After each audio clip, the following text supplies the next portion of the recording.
Alright, what's up guys? My name is Zach and welcome to my first review of 2024. Today I am driving a 2008 Pontiac G8 GT. Up front is a 6.0 liter V8 and down below is a 6-speed automatic transmission. Now I am super excited to be driving this Pontiac G8 today because it is a low mileage example, it is a one owner example, and the only thing that has ever gone wrong or been replaced on this vehicle was a lower control arm and a wheel when the owner hit a brick not too long after buying the car. So this is an incredibly original example which is getting harder and harder to find, especially with sideshows and the used market sort of using and abusing these cars. So I'm excited to share this vehicle with you today. But if you'd like to submit your own vehicle, you can head on over to my website, zackpradel.com/submit. It's a quick and easy submission form and I come out to you. But let's get back to that 6-liter V8 under the hood.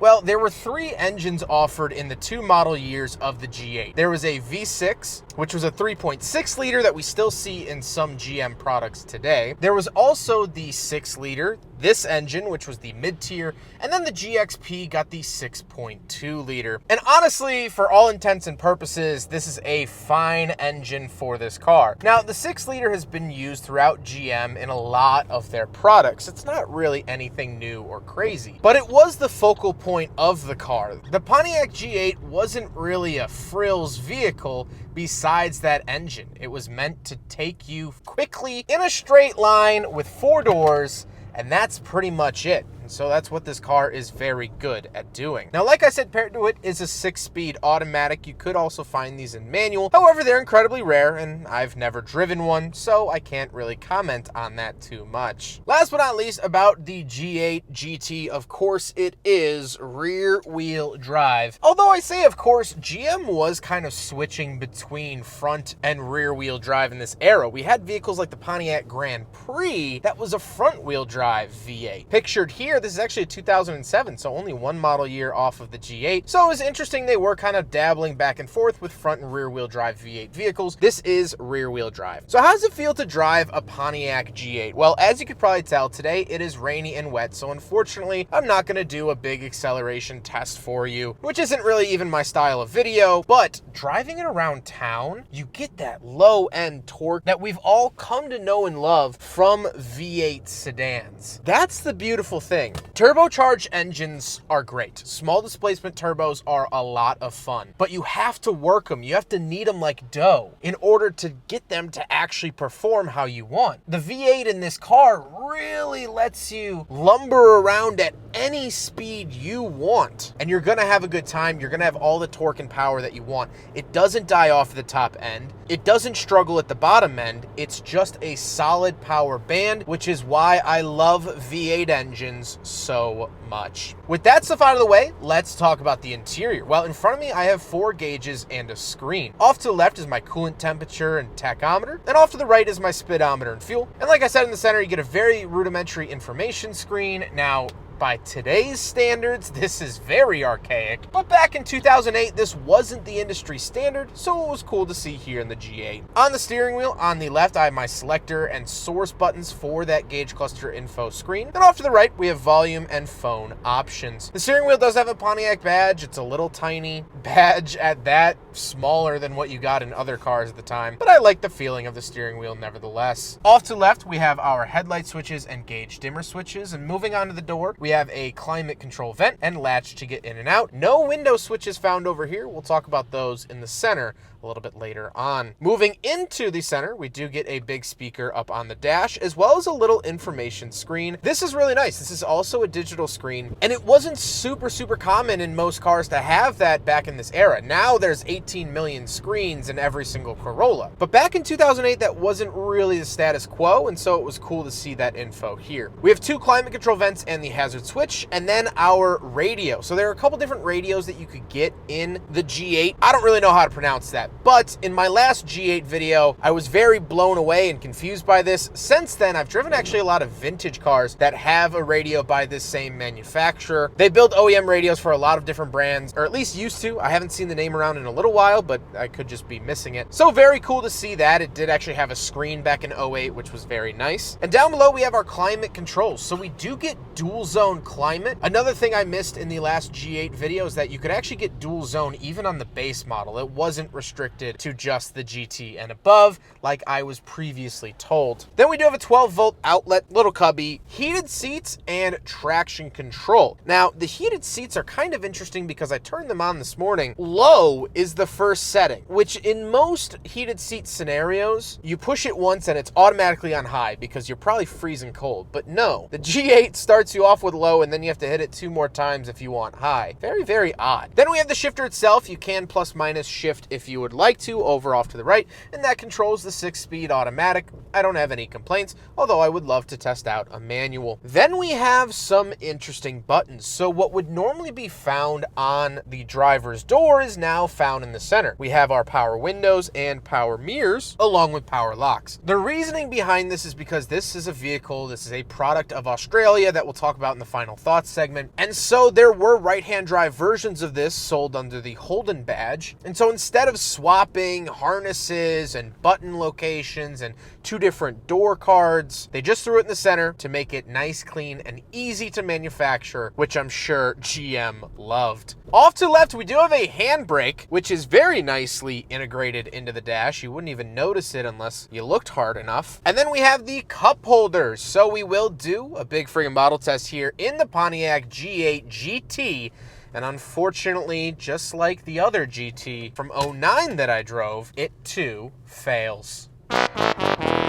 Then we have a little center console with a 12-volt outlet in it, and we got to talk about the seats. Like I mentioned, they are heated, as well as the driver's seat is power, and they are pretty comfortable. Are they ooey gooey Rolls-Royce type? No. Definitely not. But for a big sedan like this, something that I would probably spend a couple hours on the highway driving around as a daily driver, I think the seats work really well. However, speaking of seats, we do have back seats. So let's go do a back seat review. All right, so we're in the back of the 2008 Pontiac G8 GT, and a couple of things to note. First of all, as someone who actually grew up with an '07 Pontiac G6, the smaller economy front-wheel drive version of this car, which it's not even a version. They shared completely different chassis. They were built completely opposite ends of the world, whatever. I had a 2007 Pontiac G6, and what I loved about the back seat is how much room you have, and that carries over to the G8. That was my point I was trying to make. Knee room, wonderful. Headroom, very good too. And this headliner is actually doing pretty well, which for GM is not an easy task to accomplish for some reason. I have speakers in the doors. My power windows are these little tiny buttons up near the door cards. Very interesting. 2 climate vents here, and then we do have a pull down little armrest that is just a giant foam brick. Other than that, pretty traditional back seats for a sedan, but cool nevertheless. Let's hop out. We'll take a quick look at the trunk and cargo space, and then we'll talk about the looks. Right around the back of the Pontiac G8 GT, little button here on the key fob to release the trunk. And once we come around here, you can pull it up, and there we have the trunk. Tons of space. I love this about American cars, Australian, but a lot of big V8 sedans that we got here in America had big trunks, so the G8 carries that on as well. Something I do want to note, like I said, the owner had to replace a wheel. There it is. So he uses the wheel as a full-size spare. Luckily, he's never had to use it, but that is the original factory wheel he had fixed after he hit a brick. So pretty cool to see that. Overall, that is the rear trunk space of an '08 Pontiac G8 GT. Now we gotta talk about the looks, and I've always loved the look of the G8. I think it has such a muscular stance. I think it has this aggressive look to it without looking overly aggressive. You know, it doesn't look like a child that drew angry eyebrows on himself. It actually does look, you know, macho in a certain way, which I really, really like. It doesn't look phony. It doesn't look fake. It doesn't look like it's overcompensating for anything. It just has a really solid, clean look to it. It's not overly gaudy, and I love that. However, with all of that being said, let's get on to my final thoughts thoughts. What do I think driving another Pontiac G8 GT? Well, first of all, the last Pontiac G8 that I drove was actually a 2009. And these cars were only made for 2008 and 2009. So I have driven every model year of the Pontiac G8 GT. Something just fun for me to brag about the next time I go out to dinner with friends. But let's get down to the brass tacks. Let's talk about this car. First of all, driving it is lovely.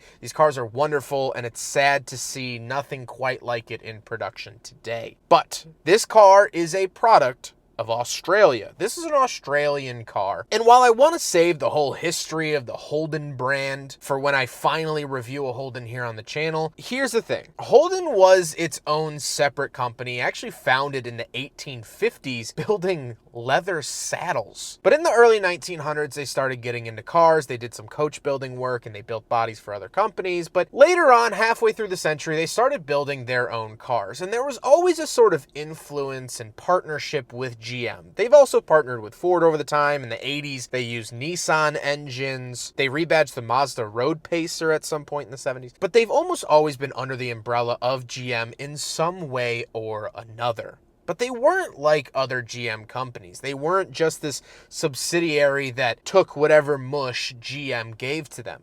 No, Holden still had its own identity, and it was fun. And it is, at least in my opinion, the premier Australian auto manufacturer. So much so that throughout a lot of its life post-oil crisis, Holden was actually supported by the Australian government. And what ended up happening is in the 2000s, they started making less and less money. They started rebadging Chevys, and they lost a lot of their buyer interest. Besides the Commodore, which this car is based off of, besides that, there wasn't a whole lot going on over there. And so with each passing year, it became harder and harder for the Australian government to justify supporting this company. And then in 2008, we had a huge financial crisis, not only in the United States, but across the world. The housing market crashed, all this stuff. You know the stories. And so this car fell victim to that. Yes, they made him in 2009, but it was really just a couple months after the market crash. So much so that actually back in June of 2008,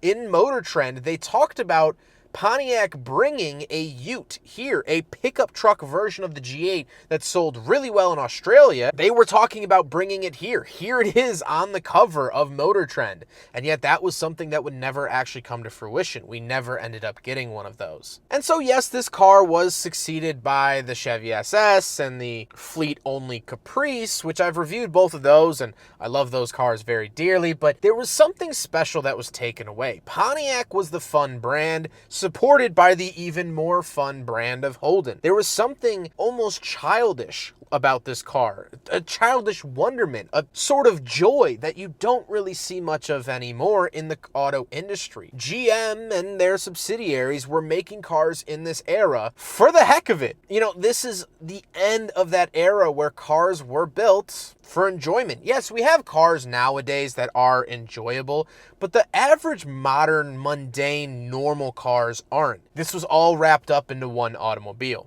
And that's what made the Pontiac so great. That's what made the G8 so great. And quite frankly, it's what makes Australians so great. They're just down to have a good time. It's hard to find a sad Australian. And with cars like these, there's no wonder why. I hope you guys enjoyed the video. Huge thank you to Bob for letting me take out his Pontiac G8. Probably one of the cleanest examples left. Bob has been absolutely wonderful to work with, and I appreciate him letting me take it out here today. But I hope you guys enjoyed the video. Welcome to the Shooting Cars 2024 season. I have tons of very exciting reviews coming up. I am so thankful to everyone that enables me to do this as my job. I can't wait to see what 2024 is going to bring us. But I hope you guys enjoyed it. Don't forget to rate the video, comment on the video, and subscribe if you really liked it. Enjoy the new outro music. Take care, guys.